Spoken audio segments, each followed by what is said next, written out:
चलिए आगे बढ़ते हुए आपको बता देते हैं कि आज दिग्गजों के नामांकन का दिन रहा। रक्षा मंत्री राजनाथ सिंह ने लखनऊ से एक तरफ तीसरी बार नामांकन भरा तो वहीं दूसरी ओर अपनी जीत का दावा भी कर दिया। उनके नामांकन के दौरान उत्तर प्रदेश के मुख्यमंत्री योगी आदित्यनाथ मौजूद रहे तो उत्तराखंड से सीएम पुष्कर सिंह धामी भी खासतौर से इस मौके के लिए लखनऊ में मौजूद थे। जबकि स्मृति ईरानी ने अमेठी से अपना नामांकन दाखिल किया और वहां पर उन्होंने बाकायदा रोड शो भी किया है। दूसरी तरफ बिहार के सारण में रोहिणी आचार्य ने अपने पूरे परिवार के साथ नामांकन दाखिल करने के लिए पहुंची और वहां से जीत का दावा भी उनकी ओर से कर दिया गया है। दिग्गजों ने अपने अपने दांव यहां पर लगाकर रखे हुए हैं, लेकिन इन सब के बीच बड़े चेहरों को लेकर एक सवाल ये भी पूछा जा रहा है कि अमेठी में कांग्रेस पार्टी का कौन होगा उम्मीदवार और इस पर से पर्दा कब उठेगा।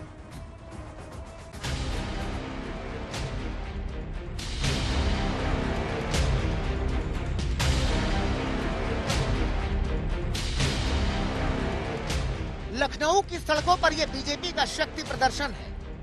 भारतीय जनता पार्टी का शक्ति प्रदर्शन, रक्षा मंत्री राजनाथ सिंह का नॉमिनेशन और जिधर आपकी नजर जाएगी वहां आपको केवल और केवल भगवा नजर आएगा।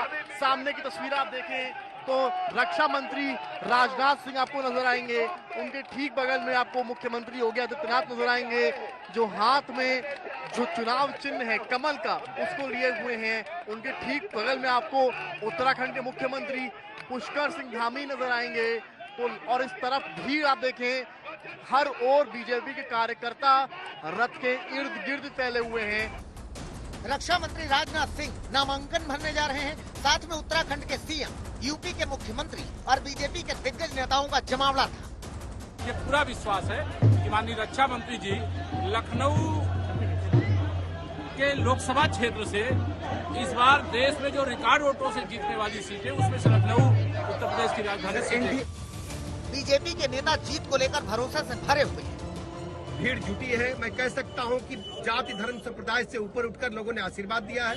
लाखों की संख्या में लखनऊ सीट से आदरणीय राजनाथ जी, मोहनलालगंज सीट से आदरणीय कौशल किशोर जी प्रचंड बहुमत के साथ दोनों सीटें।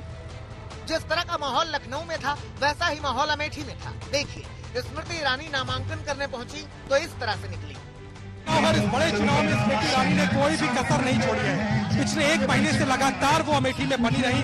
15 दिनों में तो बहुत ही एग्रेसिव उन्होंने कैंपेन किया है और इस कैंपेन के जरिए वो बताती रही कि राहुल गांधी कहते पहले ही हार मान चुके हैं, इस सीट पर वापस नहीं आए। हार के बाद में परिवार का कोई व्यक्ति नहीं आया। रॉबर्ट वाड्रा जो इच्छा जता रहे थे उन पर भी सवाल खड़े किए। अमेठी में बीजेपी ने पूरी ताकत लगा दी है, मगर कांग्रेस की ओर से अब तक अमेठी में उम्मीदवार के नाम का ऐलान नहीं किया गया है। अब तक सवाल बना हुआ है कि अमेठी से राहुल चुनाव लड़ेंगे या नहीं। वैसे आज का दिन बड़े चेहरों के नामांकन का दिन था। राजनाथ सिंह और स्मृति ईरानी के अलावा बिहार की सारण सीट से लालू प्रसाद यादव की बेटी रोहिणी आचार्य ने भी आज नामांकन किया। उनके साथ मां राबड़ी देवी और बहन मीसा और दोनों भाई तेज प्रताप और तेजस्वी भी साथ थे। आज ही बिहार के शिवहर से बाहुबली आनंद मोहन की पत्नी लवली आनंद ने भी पर्चा भरा। लवली आनंद एनडीए की उम्मीदवार है। चुनावी सरगर्मियां बढ़ रही हैं और सियासत के ताप को भी बढ़ा रही हैं। अमेठी से अभिषेक मिश्रा और कुमार अभिषेक के साथ आशीष श्रीवास्तव और समर्थ श्रीवास्तव। लखनऊ, आज तक।